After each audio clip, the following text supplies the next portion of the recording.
previous videos, you were introduced to the concept of duality and how a primal program can be transformed to a dual program.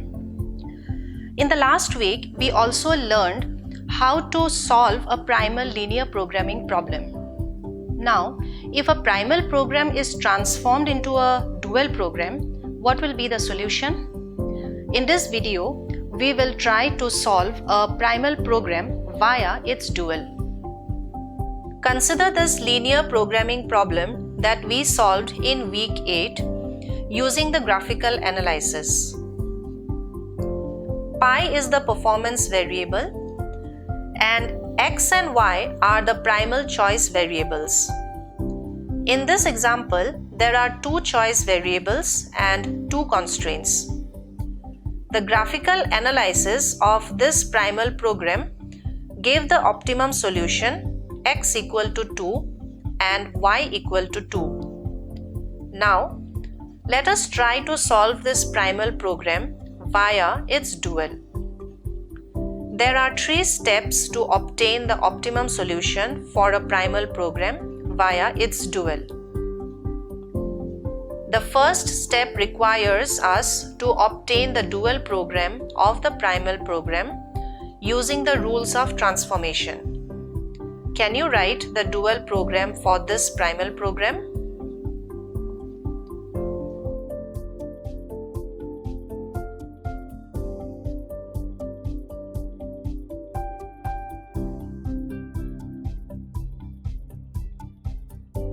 This is the dual program of the primal program.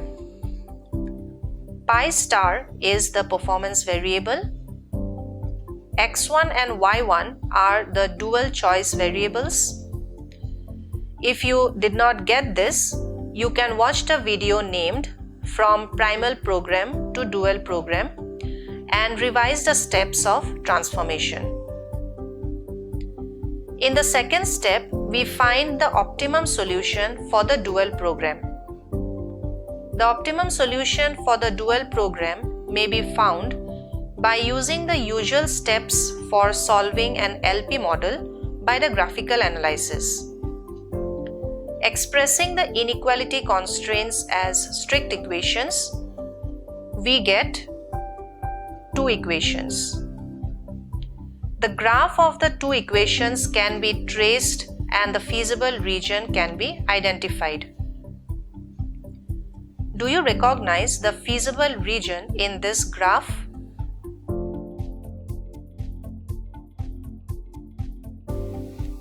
Yes, you are right. It is the region shaded by the blue lines. After identifying the feasible region, we select the basic feasible solutions.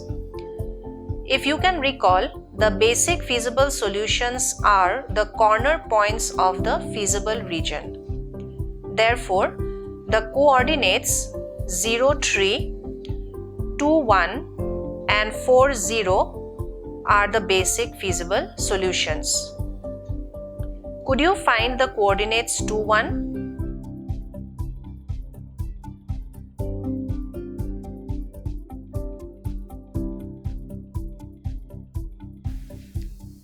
The coordinates 2, 1 in the coordinate plane are found by solving the intersecting equations. That gives y1 equal to 1 and x1 equal to 2.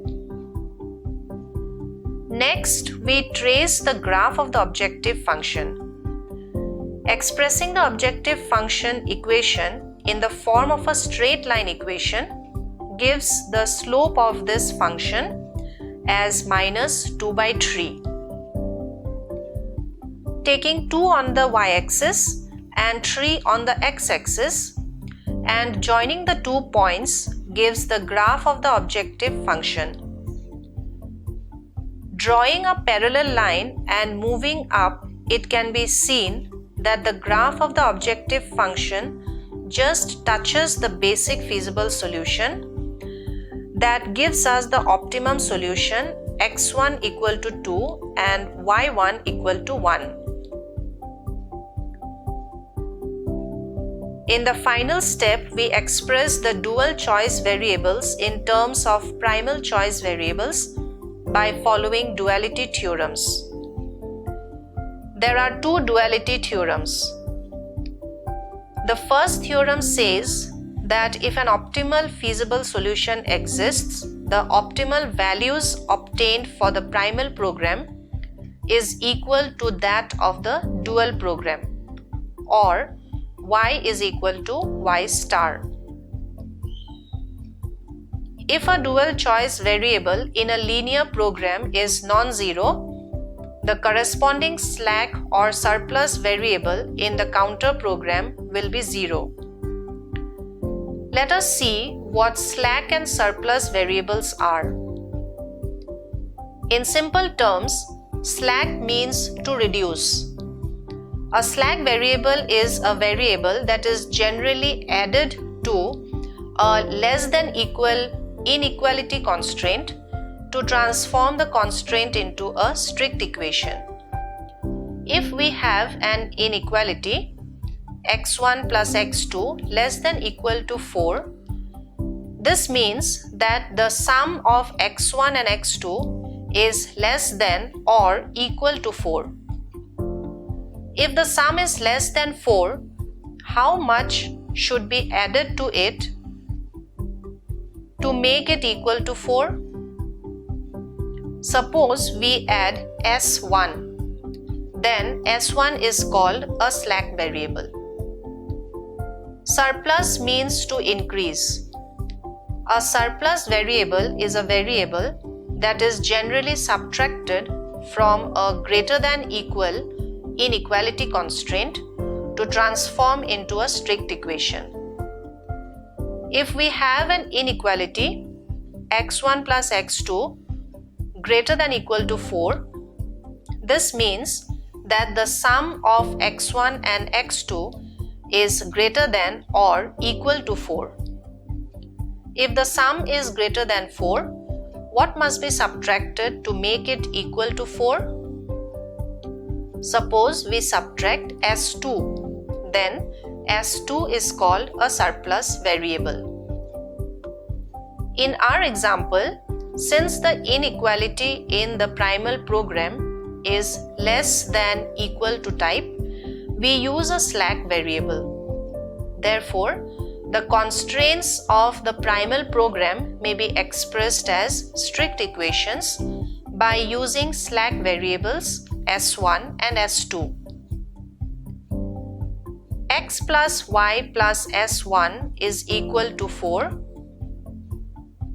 Twice x plus y plus S2 equal to 6. Now, according to duality theorem 2, if a dual choice variable is non-zero, the corresponding slack or surplus variable in the counter program will be 0. We found the optimum solution for the dual program as x1 equal to 2 and y1 equal to 1, and that is non-zero. Therefore, putting S1 equal to 0 and S2 equal to 0, we have the two equations. Solving these two equations, we get x is equal to 2 and y is equal to 2. And the dual choice variables have been expressed in terms of primal choice variables. Comparing with the optimum solution of the primal program, we see that the solution of the dual program gives the same results.